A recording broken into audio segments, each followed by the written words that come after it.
Hello, welcome to Fuller Exegetical. I'm continuing my series on Genesis 1 through 11 and comparing what that part of Genesis actually says to some of the claims of young Earth creationism. Young Earth creationism being a sect of Christianity which would claim that the early chapters of Genesis should be interpreted as literal scientific history, and that based on that history, we can date the age of the Earth to be about 6 to 7 or so thousand years old. Exact numbers vary. Last week, we talked about Genesis 6 through 9, the flood narrative, and how that is paradoxically a story of mercy in the midst of judgment, and how really the story is focused on God and is given from God's perspective rather than the typically associated character of Noah, who's barely a character in the story at all. This week, we're picking up back in Genesis 9 and continuing through the rest of Genesis 11. So this is going to be the blessing and cursing of Noah's children, the genealogy that offers an origin for the nations around Israel, as well as the story of the City of Babel and what happened there. So the young Earth creationist claims to keep in mind for this episode are just that the Table of Nations, this genealogy we're going to come to, is a literal scientific history, that the descent of people is exact and can be used in the reconstruction of the age of the Earth. The second would be that the story of Babel, the city or Tower of Babel, however you would call the story, is a particular specific historical event. So let's jump into the text. Genesis 9. We're back with Noah and his family after God makes his covenant with all of creation. And Noah has begun viticulture, growing of grapes and making of wine. And that's significant. Noah here is a tiller of the land, and apparently a skillful one, able to start a vineyard and grow wine. But he's also a fulfillment of his father Lamech's prediction at his naming. Noah, the name, even means relief or rest. And here we see a relief from the curse of the land. Now Noah's able to bring forth grapes and the goodness of wine, which is not just to say that now there's booze. It's wine in the ancient culture is more than just recreational, although it is that. It's a staple part of the diet. It's part of religious and cultural ceremony. It's an important part of the economy. And so to bring forward grapes is so important for culture and society to grow. It is a significant relief from the curse of the ground. Now this goodness is brought forth out of the soil. Yes, still by work, by the sweat of the brow. Not a reversal of the curse in full, but a relief from it. But with alcohol comes drunkenness, and Noah gets very drunk and ends up naked in his tent. And then we have this slightly confusing narrative about his son Ham, who sees him naked and then tells his brother about it. And Noah reacting very strongly against that, and Ham's son, Canaan, ends up being cursed for it. It's all a bit odd. It's important to note that the text actually doesn't judge or condemn Noah's drunkenness here. The focus is on Ham and Canaan, but Ham's sin is unclear at first reading. Not to quote Dwight Schrute too much, but basically there's two schools of thought. The first takes this phrase, to see Noah's nakedness, as bearing a sexual connotation. And that's based largely on the fact that to uncover someone's nakedness is often used in other places in the Bible and in other texts as a euphemism for sexual activity. Leviticus 18 uses that phrase a lot. And so the logic goes that this too is being used idiomatically or as a euphemism, and that there's some element of sexual assault happening here. The other piece of evidence or reasoning for this goes that Noah's reaction's very strong, perhaps more so than we would expect for Ham simply having seen him naked. And so the logic goes that we have to read between the lines to understand what's happening there. The other school of thought is that it's just a straightforward reading, that we're intended just to look at this as Ham saw Noah naked, which is not necessarily wrong in itself. That could have been incidental, that he just happened to see. But that his wrongdoing was in telling his brothers, presumably quite irreverently, that he not only saw Noah naked, but mocked him and shamed him for it. And the evidence for this is pretty good. The first part is that while to see nakedness and uncover nakedness are similar phrases in some way, they're not the same phrase. And so we can't treat them as necessarily being the same euphemism. Important to this point is that Ham didn't uncover Noah. Noah uncovered himself and was laying uncovered inside of his tent. So there's a difference there. Also, Shem and Japheth's response to cover Noah and how they go about that, they literally avert their eyes from him and literally cover Noah's body. That suggests that this might be straightforward and that the wrongdoing actually had to do with seeing and shaming Noah's nakedness. And so from this perspective, Ham's actual sin was parental disrespect and violation of bodily modesty and invasion of privacy, perhaps, for Noah, rather than a explicitly sexual sin. And I'll admit, I was in the first camp for a long time until I researched for this episode, and I've kind of come around on point two. It seems, to me at least, like more of the text points towards this straightforward reading in this case. But in either case, this imagery points us back towards the fall earlier in Genesis with Adam and Eve. Here we have Noah partaking of the fruit of the vine, of the wine, whereas Adam and Eve partook of the fruit from the tree. We have themes of nakedness and shame in both, and the merciful and good covering of that nakedness.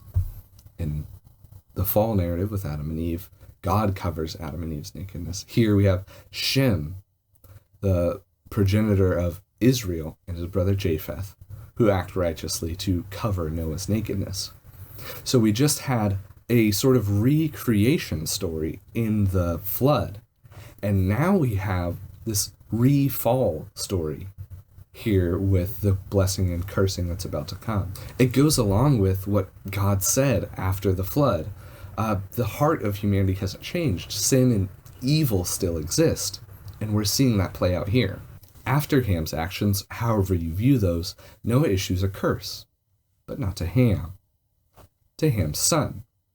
And it's a bit confusing why that might be the case. Was Canaan, Ham's son, involved or participating somewhat in what Ham did?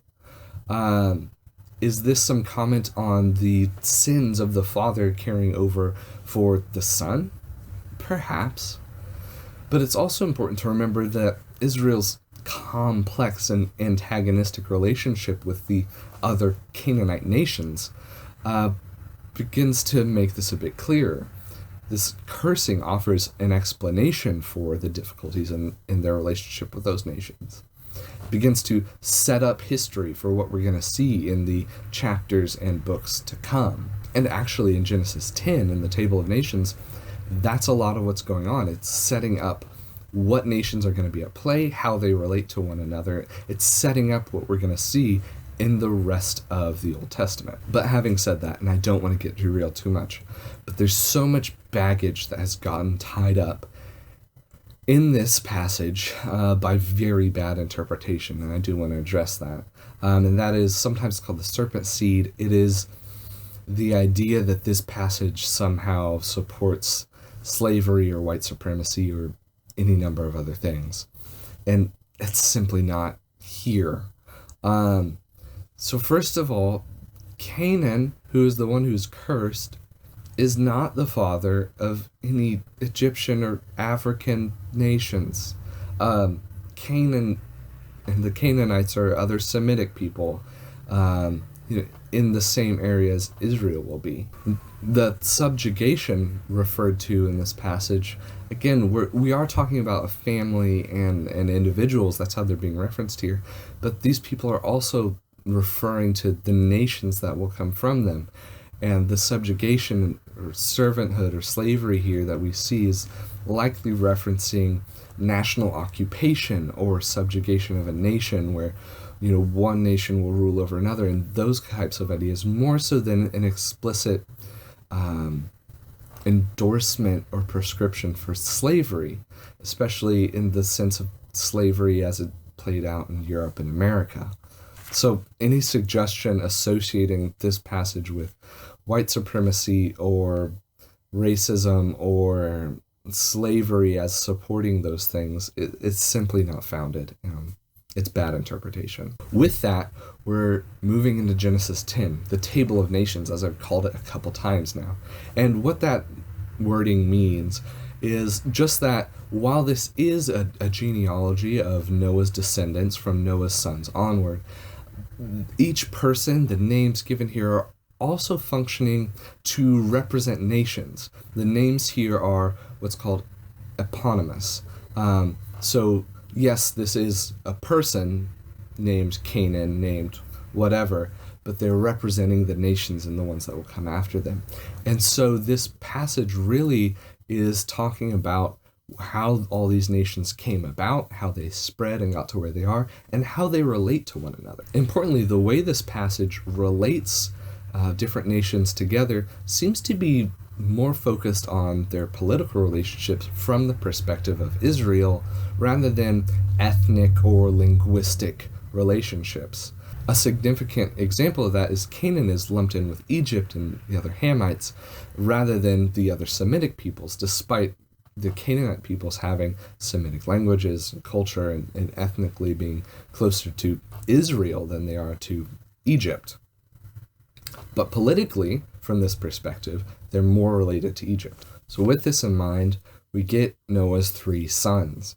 Shem is the father of Eber, or the Hebrews. And so is very important and is very much highlighted in this text because moving forward, when we get to Abraham, when we get to Israel, we're moving towards this patriarchal time in Israel's history. And so Shem is the important one. Then we get Ham, and Ham is the father of the Egyptian sphere, so Egypt and the other nations sort of politically related to them, some other African nations, Arabic nations, as well as some other nations in Mesopotamia. Whereas Japheth is more nations to the north and the west, so we're getting Greece, we're getting some other Asia Minor nations, a lot of seafaring nations, as is referenced here in him being the father of coastal peoples. We also get in Genesis 10 this short sort of fragment of a story about Nimrod and his founding of the kingdoms of Shinar and Assyria. And Shinar really is what would become or be thought of as Babylonia, the Babylon area. We don't have a lot of information about Nimrod. Here is described as a great warrior and this founder of nations, but not really referenced elsewhere in Scripture, not really referenced in extra-biblical sources, so we're not sure who he is or what the origin of this narrative is. Seems to just really function as a sort of an origin story for Babylon and Assyria, these significant nations in that part of the world. Quite possibly Nimrod may be a figure who is brought together from multiple sources or multiple legends and is sort of a compilation of different ideas and different persons throughout ancient Near Eastern legend. So the Table of Nations functions as an ethnography, but from a political perspective, which categorizes and associates nations based on the political perception of Israel. It's also worth noting that chapter 10 gives us an account of the origin of and diversification of languages. Here it's given as the sort of natural flow from peoples spreading out and diversifying, kingdoms forming, languages naturally coming about as part of that. A different perspective than we get in the next chapter with the story of Babel. And that moves us into chapter 11, 1 through 9, the story of the City of Babel. And I want to point that out, that while this is often called the Tower of Babel, really this is a story of construction of an entire city that had a tower in it.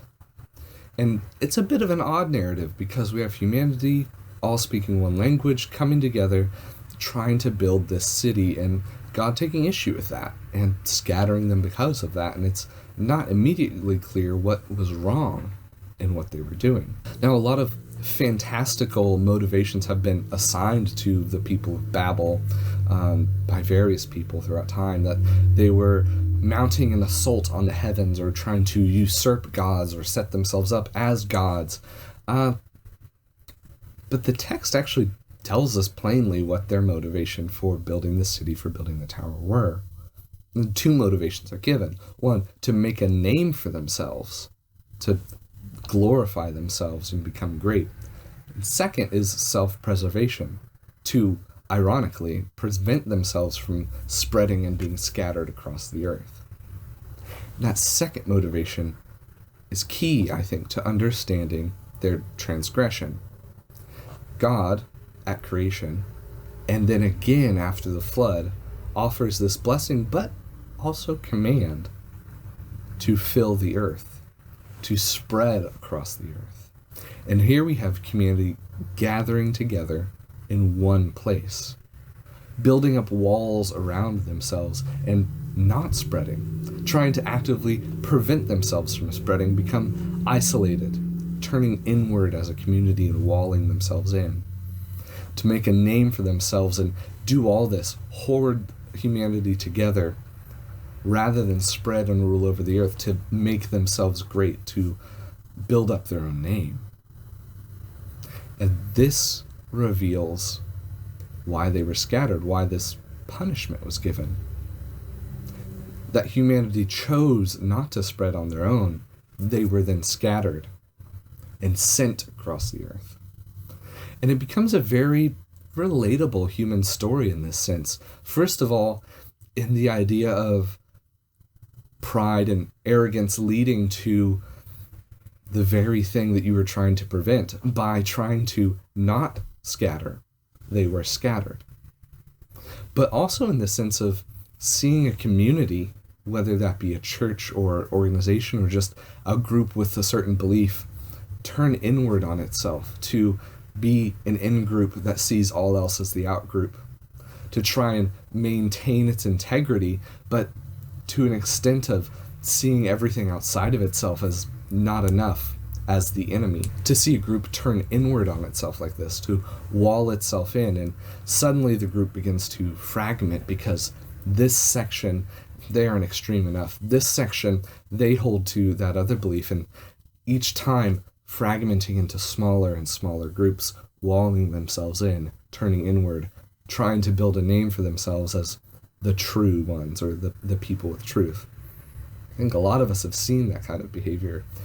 The story of Babel kind of speaks to that as much as it speaks to the origin of languages, which is given here in a very different way than it was in the last chapter. Here it's part of this judgment from God. If you won't fill the earth, if you won't spread out on your own, then God will scatter you.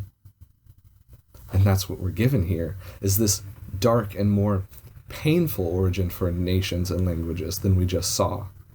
And both come together to speak to the different aspects of humanity spreading. Yes, there's goodness and a greatness in going to new places and building up of new nations, but that never goes smoothly. There's always difficulty and confusion and scattering.